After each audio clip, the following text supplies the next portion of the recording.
আলাইকুম, আমি নাসরিন ব্লগার। আমার আরেকটি নতুন ব্লগ ভিডিওতে সকলকে স্বাগত জানাই।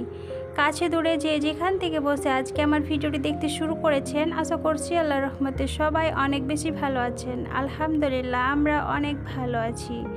আপনাদের মাঝে নতুন আরেকটি ব্লগ ভিডিও নিয়ে হাজির হলাম। আশা করছি আপনাদেরকে ভালো লাগবে।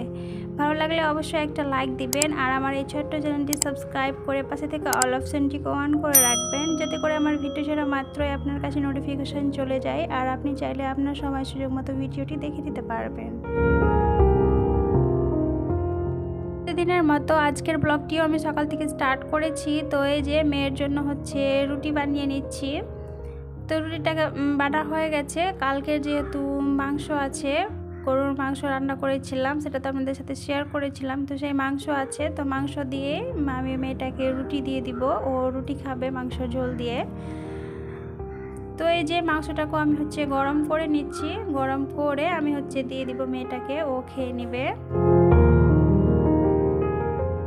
মেয়েটাকে আমি মাংস দিয়ে রুটি দিয়েছি ঠিকই, কিন্তু ও আমার পাশে আছে, ও বলছে আমি রুটি খাবো না মাংস দিয়ে। তো ওকে আমি হচ্ছে নিজের হাতেই খাইয়ে দিব। তো এই যে নিয়ে আসলাম, ওকে হচ্ছে এখন খাইয়ে দিব আমি।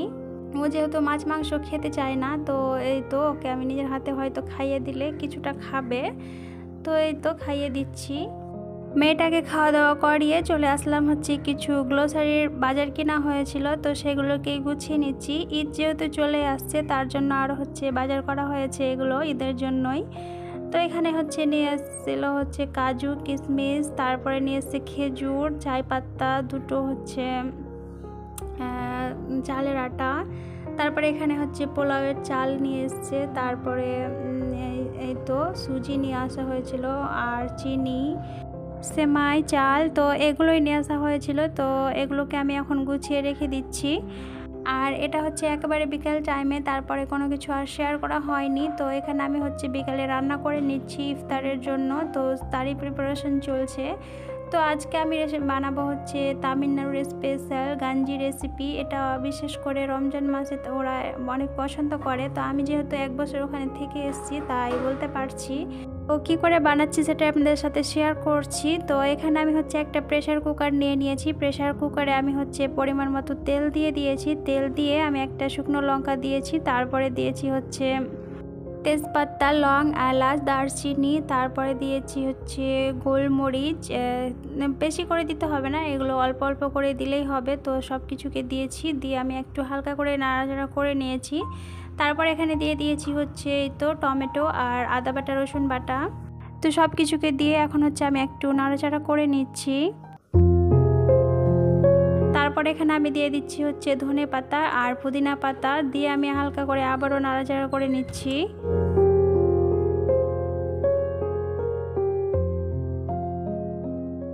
এবার আমি এখানে দিয়ে দিচ্ছি হচ্ছে চাল, আর এই চালটা হচ্ছে পোলাওয়ের চাল। আমি হাফ কাপ নিয়েছি, আর নিয়েছি হচ্ছে ডাল হচ্ছে মসুর ডাল নিয়েছি। তো এখানে আপনারা চাইলে যে কোনো ডাল নিতে পারেন, তো আমার কাছে হচ্ছে মসুর ডাল ছিল, তো আমি হচ্ছে মসুর ডালটা দিয়েই বানিয়ে নিচ্ছি। চাল আর ডাল দিয়ে কিছুক্ষণ নাড়াচাড়া করে এবার হচ্ছে জল দিয়ে দিবে। আর এখানে রান্নাটা কিন্তু এনার পাপাই করছে, প্রথমে আমি রান্না করছিলাম, তো উনি হচ্ছে বললো আমি রান্না করছি, তো উনি হচ্ছে রান্না করছে। তো জল দিয়ে দিয়েছে পরিমাণ মতো, তারপরে দিয়েছে পরিমাণ মতো লবণ আর হলুদ। লবণ হলুদ দিয়ে প্রেসারটাকে বন্ধ করে দিয়েছে। এবার হচ্ছে সেদ্ধ হবে এটা কিছুক্ষণের জন্য।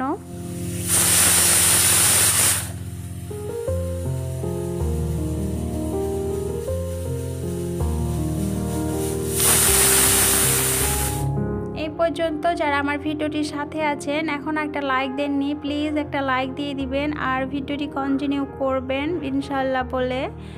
আর ভিডিওটি যদি নতুন কোনো আপু ভাই আন্টি দেখে থাকেন, ভিডিওর কোথাও কোনো অংশ একটু হলেও যদি ভালো লাগে আর যদি মনে হয় আমার চ্যানেলটি আপনাদের কাছে সাবস্ক্রাইব করার মতো উপযুক্ত, তো প্লিজ ভিডিওটিতে একটা লাইক দিয়ে আমার এই ছোট্ট চ্যানেলটিকে সাবস্ক্রাইব করে আমার পাশেই থেকে দিতে পারেন। যে সকল আপু ভাইয়ারা এই কাজটি করে আমার সাথে আছেন, তাদেরকে জানাই অসংখ্য ধন্যবাদ। ওইদিকে গাঞ্জিটা হচ্ছে, আর এই যে এদিকে আমি হচ্ছে ভাতের জন্য প্রিপারেশন নিয়ে নিয়েছি। এবার ভাতটাকেও বসিয়ে দিব। আর ভাতটা বসাতে বসাতে আমার গাঞ্জিটাও কিন্তু হয়ে গেছে। গাঞ্জিতে বেশি সময় লাগে না গাঞ্জিটা হতে, 5 থেকে 6টা সিটি লাগালেই হয়ে যায়। তো হয়ে গেছে আমার গাঞ্জিটা, ওটা নামিয়ে রেখে দিয়েছি। আর এবার হচ্ছে ভাতটাও হয়ে যাবে। এদিকে হচ্ছে দুধ নিয়ে এসেছিলো, তো দুধটাকেও আমি হচ্ছে গরম করে নিচ্ছি। তো এই যে রান্নাবান্না শেষ করে ইফতারের সময়ও হয়ে গেছে। ইফতারের জন্য সব কিছুকে কেটে কুটে রেডি করে নিয়েছি। তো এখানে হচ্ছে গাঞ্জির এই তো ফাইনাল লুক, এরকম হয়েছে গাঞ্জি। আর এখানে কিছু ফ্রুটস ছিল, তারপরে ছিল পকোড়া, তারপরে জুস ছিল, শরবত ছিল। তো এগুলোই ছিল আজকে ইফতারের আয়োজন। আর এই তো এটা হচ্ছে রাত্রিবেলা, এখন প্রায় রাত 11:30 মতো বাজে। আর এই যে এখন হচ্ছে রাত্রে হালকা হালকা বৃষ্টি হচ্ছিল। তো বৃষ্টি দেখে তো অনেক খুশি হয়েছি, বৃষ্টিতে ভিজছি, মা মেয়ে মিলে অনেক মজা করছিলাম। তো ভাবলাম আপনাদের সাথেও একটু শেয়ার করি, অনেক দিন পরে যেহেতু বৃষ্টি দেখছি তার জন্যই আপনাদের সাথে একটু শেয়ার করলাম। আর এটা হচ্ছে আমি আপনাদের সাথে 23 রমজানের ভিডিও শেয়ার করেছি। তো 23 রমজানে আমি হচ্ছে রাত্রেবেলা রাত জেগেছিলাম একা একা। তো এই যে এখন প্রায় রাত 2টো মতো বাজে, আমি একা একা রাত জেগেছি। আর সাথে ইনার পাপারও কিন্তু রাত জাগার কথা ছিল, কিন্তু ও আর রাত জাগলো না। ও আগে থেকেই বলছিল যে আমি রাত জাগবো, কিন্তু আর রাত জাগলো না, ও ঘুমিয়ে পড়েছে। এখানে আমার মেয়েটাও কিন্তু আমার সাথে কিন্তু পড়াশোনা করছিল। পড়াশোনা করতে করতে এই যে আমার সোনামণিটা ঘুমিয়ে পড়েছে। ও 12টার সময় ঘুমিয়েছে আজকে। পড়াশোনা করছিলাম, পড়াশোনা করতে করতে মনে হচ্ছে আমারও ঘুম চাপছিল। তো ভাবলাম যে একটু মোবাইলটা অন করি, তো একটু মোবাইলটা অন করেছিলাম। তো এই যে একটু ভিডিও করে নিয়েছি আর নামাজ পড়েছি, দিয়ে আবারও বসেছি পড়াশোনা করতে। আর এই যে এদিকে হচ্ছে এনার পাপা আমার জন্য জিলেবি নিয়ে এসছে। আমি আসলে জিলেবি খেতে চেয়েছিলাম, তার জন্য হচ্ছে উনি জিলেবি নিয়ে এসছে। আর সাথে এই ছোট ছোট সমস্যাগুলো তো মেয়েটা কিছুটা খেয়েছে, আর এই যে বাদবাকিটা রাখা আছে। আজকের মতো ভিডিওটা এই পর্যন্তই। ভালো লাগলে like, comment, share and subscribe করে আমার পাশেই থাকবেন। আল্লাহ হাফেজ।